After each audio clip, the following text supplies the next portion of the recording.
What's going on, guys? Welcome to Make It Yourself. And today we're going to address a problem. It's not a problem. It's cosmetic, right? Like most of the stuff you're going to see on my channel, it's going to be cosmetic stuff. You know, if I have problems motor-wise, I'll do what I can. I do have some limitations, but again, it's something that I see commonly done. And I got to agree with the people that make this change on their bike. So let's take a look at what I'm talking about.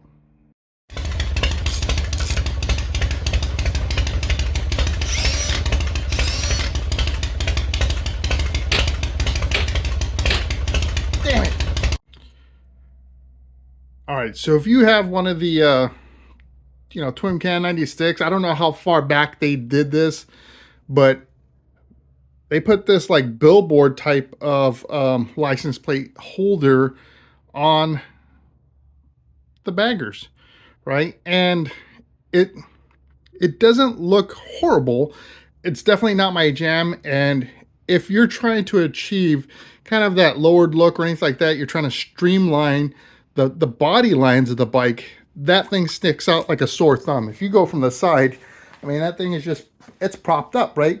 So if you're trying to get for that nice smooth look where it's going to wrap down, that thing is just, it's right in the way, to the point where even your attachments, your things that you put on, your luggage rack or whatever, it's got to be higher because of that one part. If it's too low, it will be in the way. So I want to address this. I want to fix this. I want to make it look a little bit cooler. And I know there's like how-tos to do a delete of this bar. I don't know if I'll do that or not. I got to see how this all shakes out first.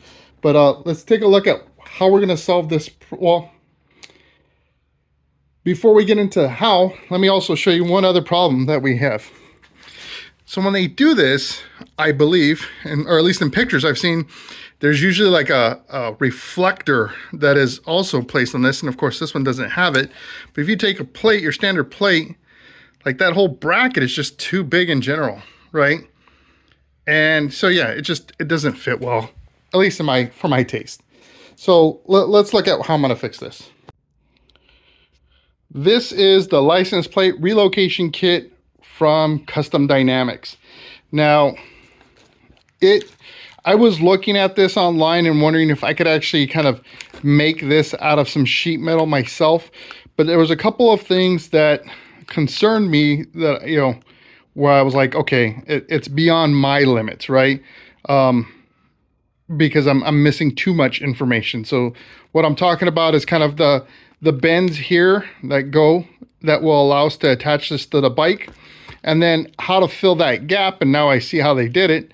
So this thing is not just scraping up your fender as it sits on it. This will actually, it's got like a foam pad under there, and we'll get into the instructions here in a minute. But I wanted to show you this and where it goes. So this is made to attach underneath on the backside of your turn signal bar, right? So the license plate will now sit here. It's going to sit up here. And then we'll be able to remove that, get that out of the way, and it will no longer be an eyesore. So our first steps, really, we'll look at these instructions really quick, but what I believe is going to have to happen is we're going to have to be able to get access to the bolts that are holding this thing on, which means we got to shove our arm up the fender here. I think I can do it without having to throw this thing up on a jack, but yeah, let me check it out real quick. So if you've ever worked with sheet metal, one of the things that, sheet metal does is it cuts you all the damn time. Like, I don't know what it is. You know better. You should be wearing gloves or whatever. But instead, I managed just pulling this part out of the package using scissors. I managed to cut myself not just once, but twice. So beware pulling this thing out of the package. The edges of this thing is sharp. Wear gloves, or I don't know, just be more careful than I was, I guess. So let's take a look at these instructions. All right, so looking this through, this fits quite a few models. So in our particular case, it's 91 to 13. Well, actually, for the Road King Classic, it covers, it looks like, yeah, 91 to 13. Yep. But you got all these other models that it does cover. So, I'll share that part number with you. So if any of those were your bike, this is part number. It looks like 2030-1594, if that's what you're looking for. And I ordered that through Amazon, but I'm sure you can find it on like JP Cycles or Dennis Kirk or any of those guys. I'm sure they have it. But the process is pretty simple. They just want you, because you're going to be unplugging electrical stuff, to remove the negative battery cable from, negative cable from the battery. Then you're going to take off the tail light, so that way you can unplug the turn signal harness. Then you can reach up from the rear fender, as it says there, removing the 2 bolts, and then we'll be able to pull that off. And essentially this will go in between that. And they give you pictures there. That's what the inside of the fender looks like. So those are the 2 bolts holding your light bar on. So you'll remove those, and then this thing's going to sit just below the brake light housing, and then you'd be able to put it together. I'm not really quite sure what picture 3 is. Let's see here. It says the foam support pad on the back side of the needs to sit flush and tight against the fender. Oh, so that's a picture of that foam pad. Okay, gotcha. All right. So they're talking about this. I'm gonna watch you grabbing those edges. So they want that foam pad sitting flush against the fender. So yeah, let's get set up and we'll start taking things apart. Okay, so now we've got the lighting bar unbolted. So these are the bolts that kind of live back there, and I'll tell you, I'm probably going to throw this on a jack as I put this together, because trying to get up and under here with this thing on just the side stand, it's a little bit like trying to change your oil through the exhaust pipe, right? So it's very cramped. Luckily I have a very long ratchet, and it's got that kind of like articulating head to be able to maneuver a little bit, but it's a pain. So I recommend, if you're going to do this, throw it up on the jack and undo your shocks, so that way that wheel can swing down and get it out of your way. So again, pretty simple, pretty straightforward. This is now going to just kind of go up under here, and then this will mount on top of it. So let me get this thing on a jack and we'll put it together. All right, guys, I am not gonna lie, this was a little bit of an effort to get done. So okay, a couple of things. Note to self: if you have shocks on your bike and you're trying to drop your wheel down, undo the bottom bolt, not the top bolt. I undid the top bolt and it went down to just the top side of the exhaust pipe. So it didn't clear. So I got enough clearance to get my hand up there, but stupid move on my part, lesson learned.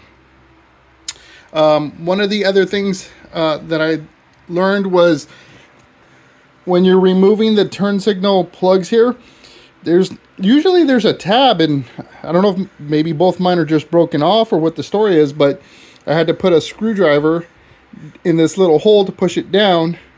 There's like a little peg there you want to push down, and then you're able to pull these out. So just be aware of that. Don't get cranking on it, because you might tear your wires out or something like that.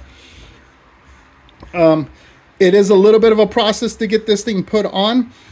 You've got to, flex the metal a little bit. I threw some painter's tape on just so I wouldn't scratch stuff up, because, I showed you how sharp this was when I cut my hand.